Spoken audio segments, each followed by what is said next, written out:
Hello and welcome back, everyone. Thank you for joining OWASP AppSec Days India virtual edition. I am your host, Karan Shah, and we are now due for our next session, which will be presented by Takaharu Ogasa. So let's welcome Takaharu on the stage. Hi, Takaharu. Hi, Karan. How are you doing? Yes. How are you doing? Oh, good. So the topic from Takaharu is my threat modeling journey, and we're really happy to be a part of this journey. I'll add your presentation to the stage. Yep. All the very best. The stage is all yours. Okay, thank you. Yes. So let's start it. Uh, so today, what we're gonna talk about is my threat modeling journey.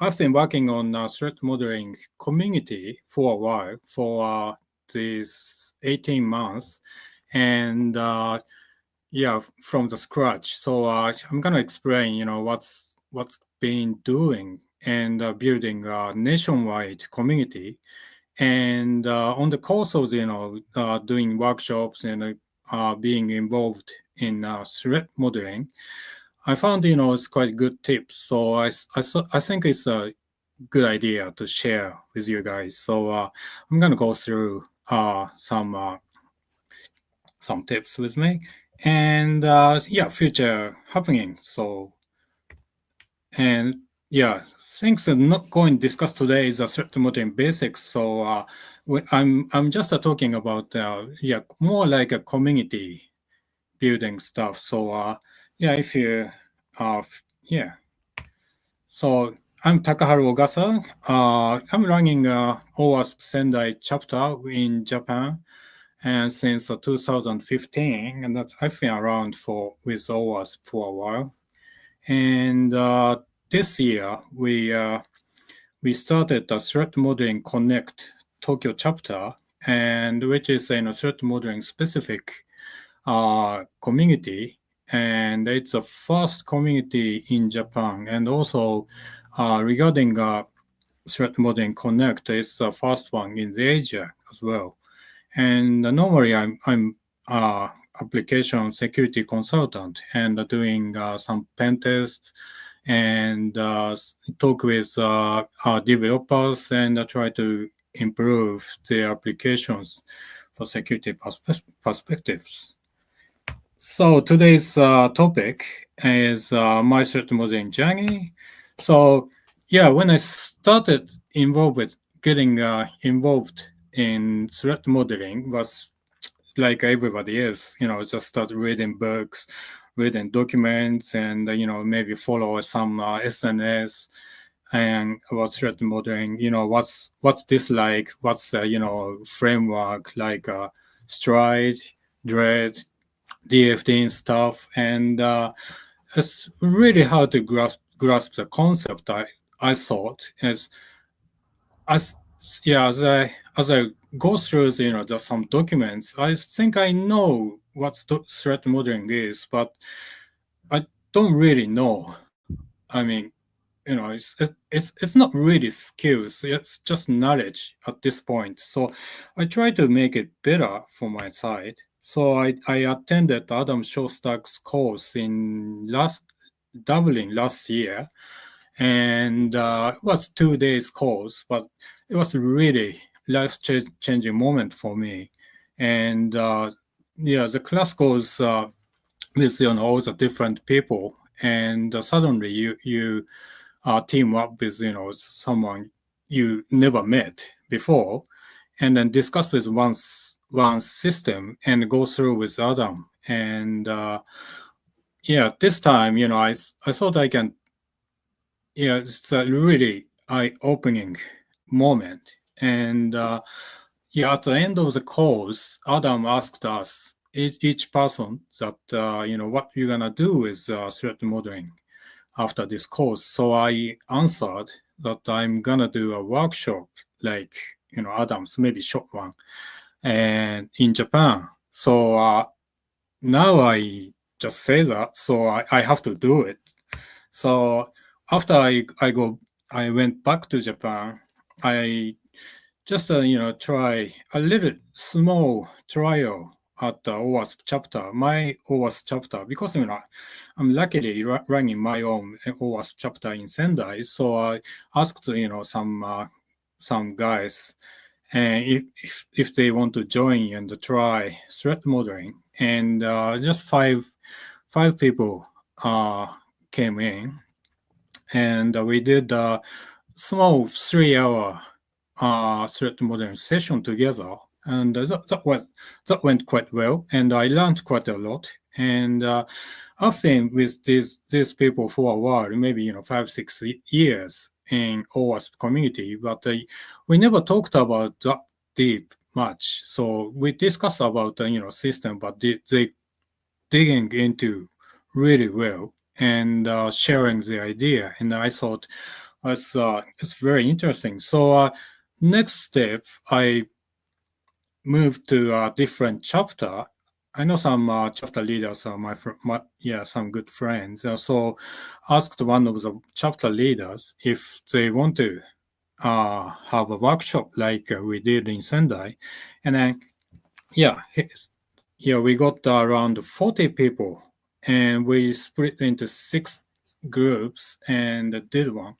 And that was really great experience, like learning opportunity. People, start talking about system securities and how we should, you know, go work.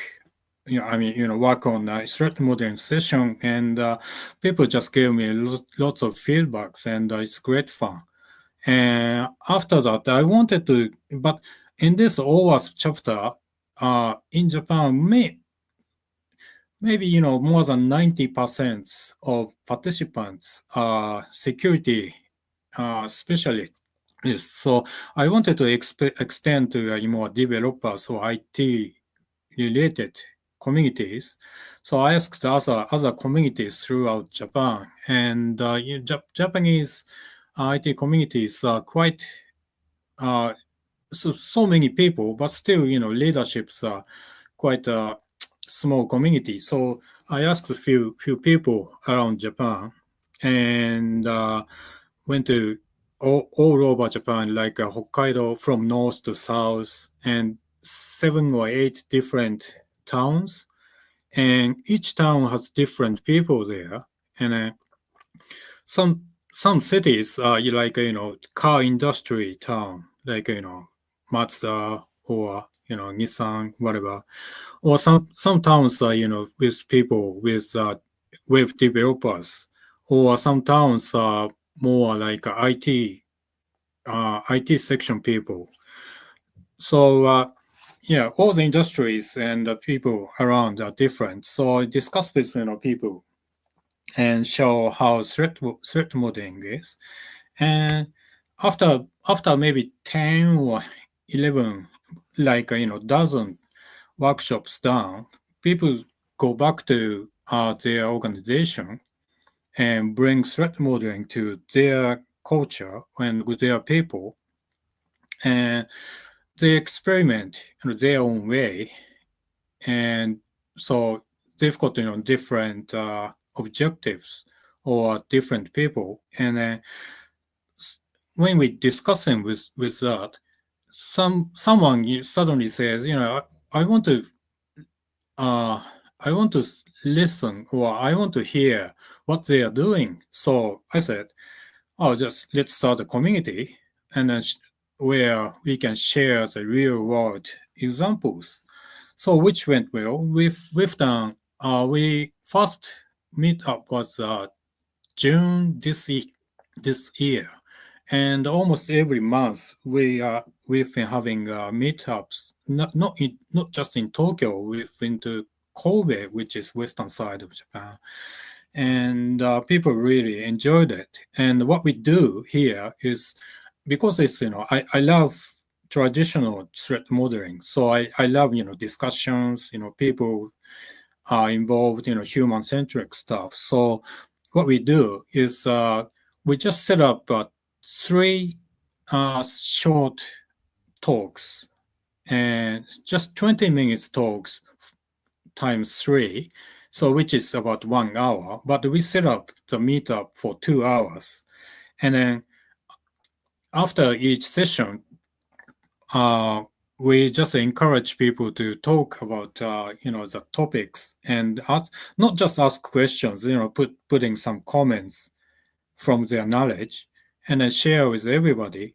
And then it's really people just really so enjoying the environment. First time people just being shy, but once someone start talking, everybody, not everybody, but yeah, many people start talking, and it's a really great learning opportunity for us.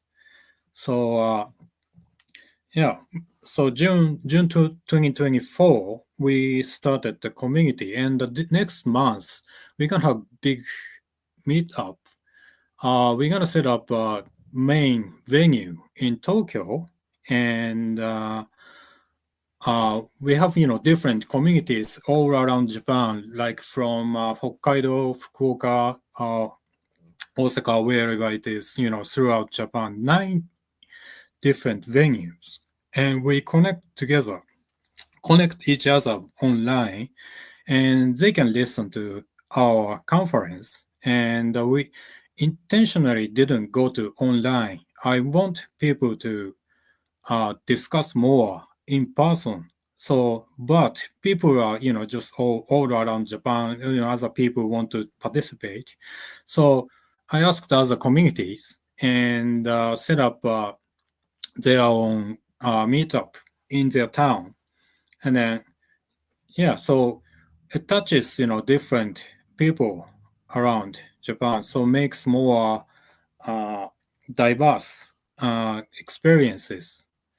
So it's been happening in Japan. And what I found, yeah, on the course of this event, I found a lot of, knowledge.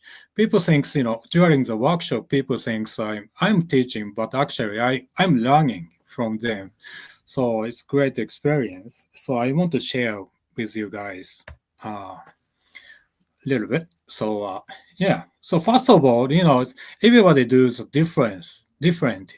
On the right side, I put DFDs and whatever they made during the workshop, and all make a different DFDs and different discussions, and everybody do something. Everybody finds something. So it's during the session, I encourage people to find what's the difference from others, and what others what the things others know and you don't know. So with these questions, people just try to contribute to the whiteboard and writing down so many things, and discussion starts. Once discussion fire up, they never stop. During the course, each session, I stop a little bit and explain, the next subject and let them work. But when people getting so excited, people never stop talking, and which is great moment for me. Yeah. So like still going on right side of the screen, you see different DFDs, and when you talk about diversity, I think it's a little bit different specific to threat modeling world. Like people's diversity. People have different expertise and different technical knowledges. Experience is different. Career background, cultural background, gender. So people have different insight. Like when you look at a tree, just a ordinary tree in town. Some people look at the leaves. Sometimes some people look at the trunk. Some people look at the branch. Some may find some bars in it. Some may even don't look at it. Some people just look at the outside of it. Maybe the skies around it. So people have different insights, knowledge, based on their background. So when the mixing up, it makes a quite deep knowledge into it when you do the threat modeling.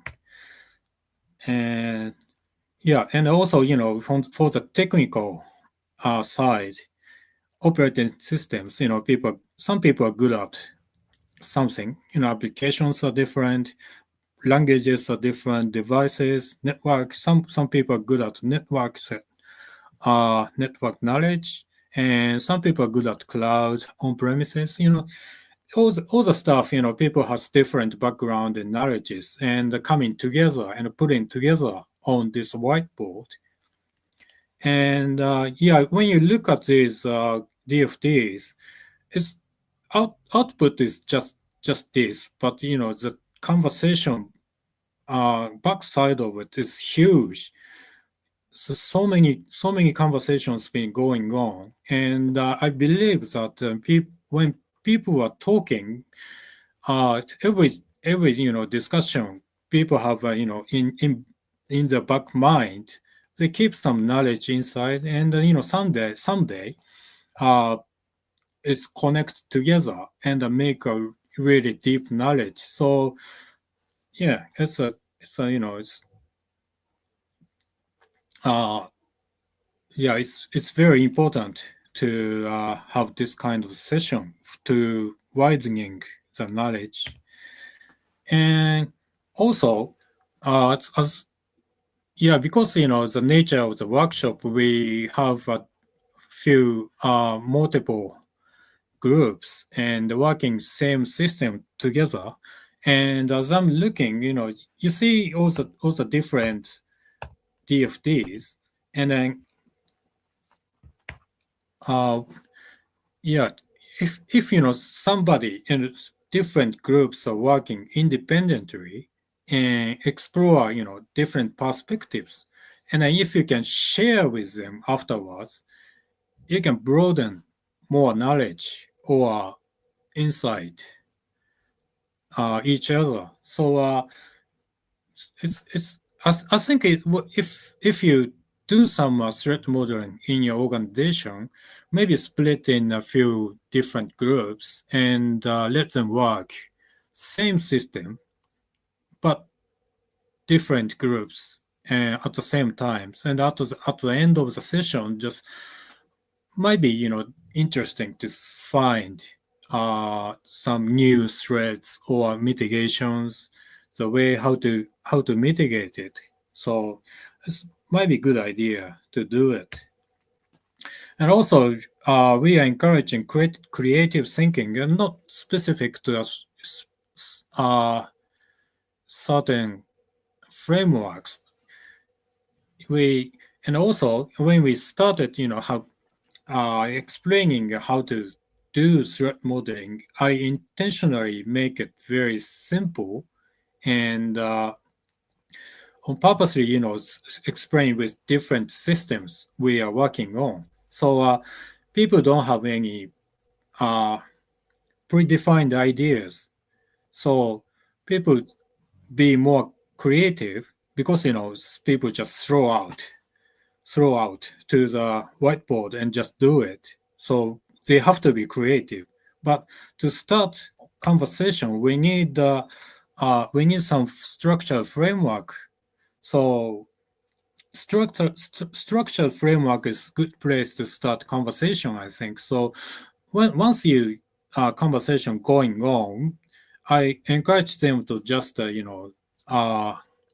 deviate or just a sidetrack from framework, but as long as they are agreed what they are doing, I said I'm okay. So people goes really you see these DFDs are not really uh, DFD2 or DFD3. They just go creative and are putting sticky notes everywhere and shifting around. Some people just make a DFD with sticky notes and shifting around and make it more useful. So yeah, try not to fixate it. on certain frameworks, and maybe good idea to use different multiple frameworks together. Like when you're working on a system, and sometimes the thread uh, people's mind coming up is too subtle, and then when it's too subtle, it's hard to mitigate, how to find how to mitigate it. So if that happens, I suggest them to move on to attack tree. uh, I'm not talking about attackers, defender stuff, but using attack tree and split into different elements, and then analyze what's gonna happen on the system is it works. So don't stick to one framework, just use multiple frameworks. And also sharing real world examples widens your knowledge really well. So maybe if you're working in a big organization, maybe share with a different section, different team, and in a real world situation. And uh, yeah, it broaden even further. You can develop diverse knowledge, like like we do in our community.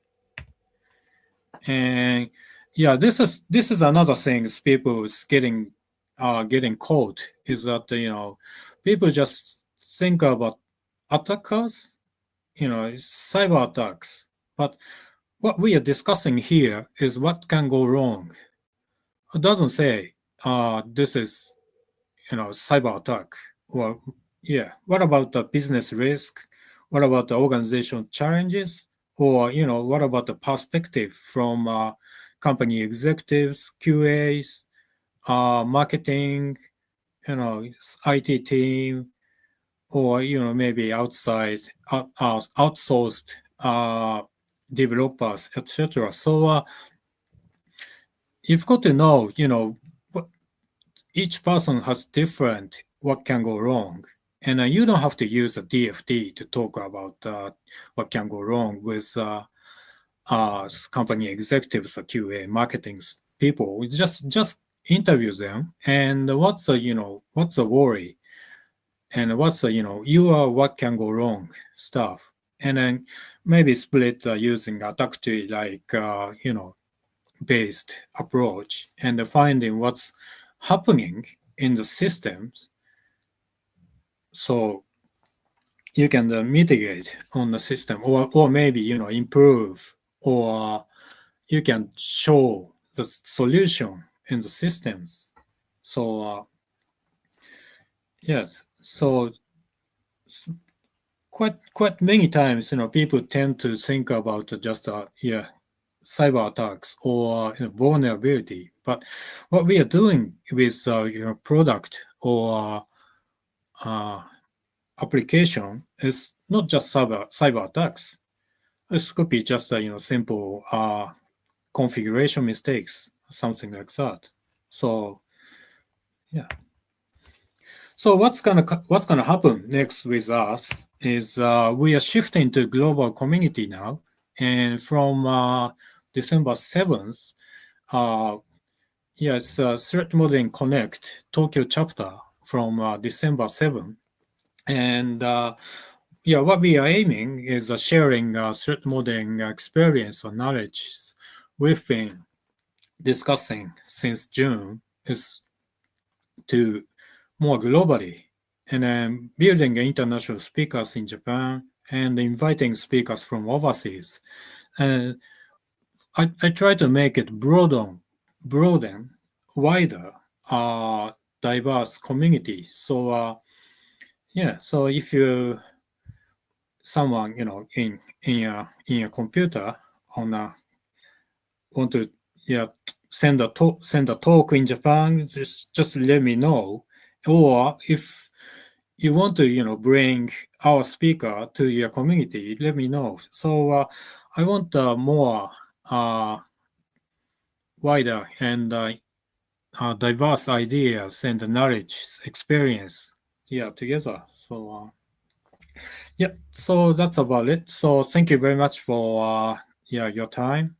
And I'm on email or takarugasa.org or say Twitter about Takarugasa. So if you have any questions or any comments, you want to get involved with our community or whatever, let me know. So yeah, thank you very much. Thank you, Takaharu. I'm sure people have a lot of questions and they will reach out to you over your social media. This Yeah, was a great session with respect to threat modeling and quite a comprehensive it's a brief given by you. And thank I'd like to say special thanks for joining all the way from Japan. I'm sure it is quite a big deal for us that you've joined this session for us. you. Yes. Right. So thank you for the great session. And I'll also like to give a big thanks to Google for sponsoring this session. Stay tuned, everyone, for the next session. Bye bye. Okay, thank you.